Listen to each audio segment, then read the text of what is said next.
Manuprāt, cilvēkiem nav ne jausmas, cik ļoti viņu klātbūtne var kādu iedvesmot. Tāpēc šodien es jums parādīšu 3 veselīgus ieradumus, kurus esmu iegūsi no saviem apkārtējiem. Presīšu mīgrinājumi no rīta ir kaut kas, ko es sāku darīt savas klases biedrenes dēļ.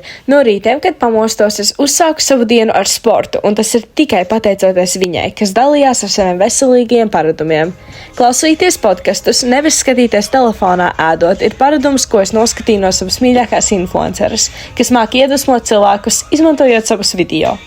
Mācīties un aktīvi piedalīties stundās arī ir viens no tiem ieradumiem, kas ir aizgūts no manas draudzenes, pateicoties tam, ka viņa mani motivēja ar savām zināšanām un panākumiem. Un kā ar tevi? No kā iedvesmojies tu? Es tiešām ticu, ka jebkurš cilvēks ir iedvesmas avots. Tas ir kāpēc es lieku video, lai iedvesmotu, iedrošinātu un palīdzētu cilvēkiem būt labākajai versijai sev. Tu to arī vari. Līdz 18. maijam vēl joprojām ir iespēja piedalīties konkursā Ieslēdz jaudu un parādīt savus labos ieradumus. Kurš zina, varbūt arī tu vari padarīt kādu dzīvi pilnvērtīgāku un skaistāku.